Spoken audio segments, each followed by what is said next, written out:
The 2010s had some terrible and some great trends, which is what I'll be ranking today, as you can see here, and let's just waste no more time and jump straight into it. As you can see here, F is for cringe / dangerous, either one of those, and S is for valid, whether I actually like it or it's just like chill or whatever, I guess, and then in between, just in between. Cinnamon challenge, I'm gonna say B.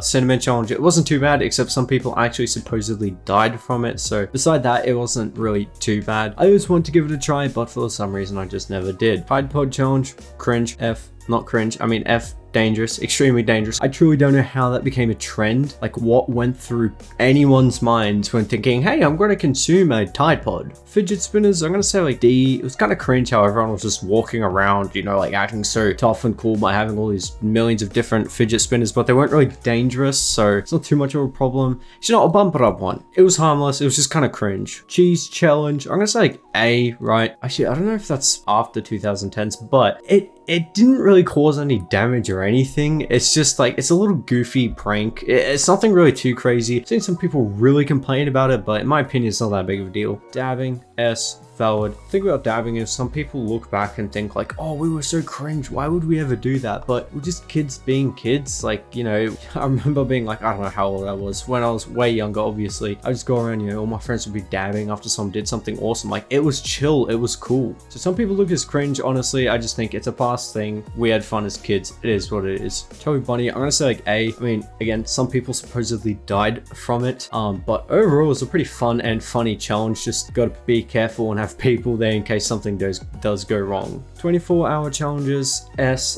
They were mostly YouTube challenges. I don't think anyone really did them other than on YouTube. I always wanted to do one growing up. I think we all did, but I don't really see a problem with it. You know, it didn't cause any harm. Most of the time it was people just being goofy, and I don't really see a problem with that. If you made this far into the video, you most likely genuinely care about the content, which I would ask if you could please like or subscribe, or both. That helps me out a lot. I don't want to drag this on any further, so let's go back to the video.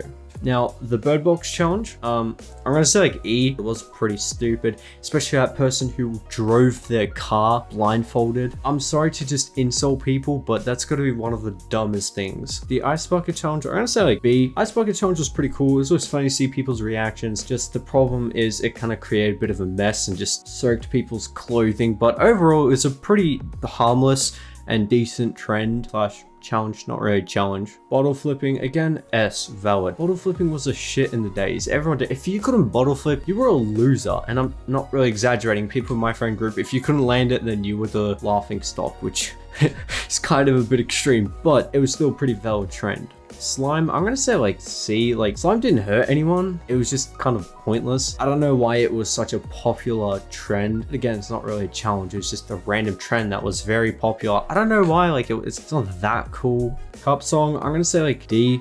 It was kind of cringe, but at the same time, like I said before with dabbing, it was kind of just kids being kids. I don't really see a problem with that. It didn't hurt anyone. It might have been a bit cringe, like I just said, but it wasn't really a problem. Mannequin challenge, I'm gonna say like mid. It was harmless. It was just, I don't know, it wasn't an amazing trend. Like, it was just kind of average. I never really did it personally, but like, I don't know, it just seemed kind of mid. 10,000 calorie challenge, I'm gonna say like E. Again, it wasn't as stupid or dangerous as consuming Tide Pods. I truly, to this day, I just can't comprehend how we as humans just let that slide. But it's not as dangerous as that, but it is pretty dangerous. You know, being a gym bro now, I actually can comprehend how much 10,000 calories is. Like, if you asked me like a year ago, I have no idea. And when you can actually comprehend how much that is insane. And for someone to eat that much is extremely dangerous if you don't know what you're doing. I wouldn't say extremely dangerous. It's only dangerous if you push yourself. If you try it, but then you fail, it's not as big of a deal. You just feel really sick for like a day.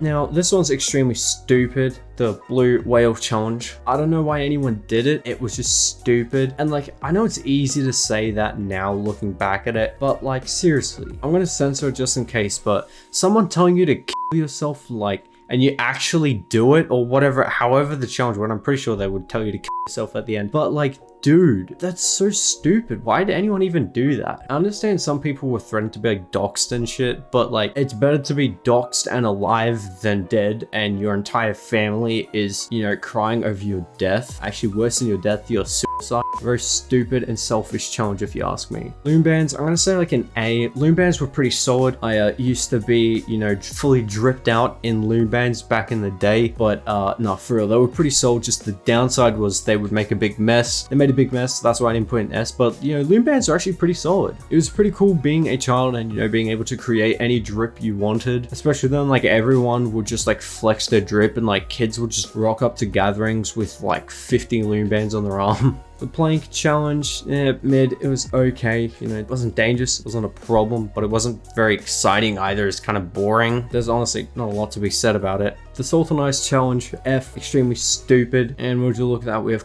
freaking koala. Adopt a koala now. I did not even know that was legal. But anyway, back to it. It was a pretty stupid challenge. I don't know why anyone did it. Basically, for anyone who doesn't know, I'm pretty sure how it worked is it would like create like a frostbite sensation where you'd put, I think, salt and then ice over it. I'm not going to show a picture because they're quite horrendous and I don't want to get demonetized or anything. Well, I'm not making money at the moment, but I guess a strike or whatever. If you really want to see, Google it for yourself, but I don't really see why anyone would want to. Fortnite emotes. Now, I know this kind of wasn't really a trend, but it kind of was. I wanted to include it because it kind of was a trend. I want to say like a B. It wasn't harmless. You know, everyone felt cool doing Fortnite emotes IRL at the time, at least. Now you just look like a bozo. It's kind of similar to other ones. Like, I remember once someone said to me, because I was flossing IRL, he said to me, one day you're gonna look back at this and you're gonna regret that. And I kind of like, I had a period of time where I did regret it, but then I sort of came to the, like, I guess conclusion that like, I was just a kid being a kid. You know, you may think like, if I did it now, that'd be extremely cringe, but back then I was just a kid being a kid. There's nothing really wrong with that. Bean Boozled, I'm gonna say like A. It was pretty solid, a very good, I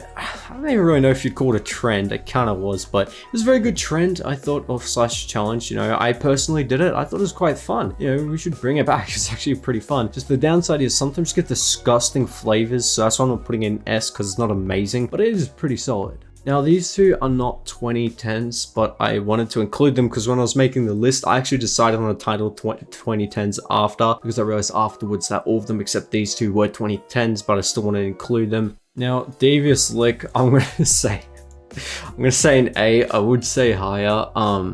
It's a pretty funny trend slash, I guess, challenge. Like, it's a funny challenge. It is really funny, especially when you see people getting the dumbest shit possible that they stole. But at the same time, it's stealing, and stealing's not exactly a good thing, so I can't give it an S, but I personally find it hilarious. Corona challenge, like F, extremely stupid. I don't know why anyone would do that. Okay, I know why they did it, for attention and, you know, the internet clout, as the kids say these days, but like, that's just stupid. Well, there we have it. There's my conclusion of 2010's trends slash challenges. Let me know in the comments which trend was your favorite, and I will catch you all next time. Have a good one.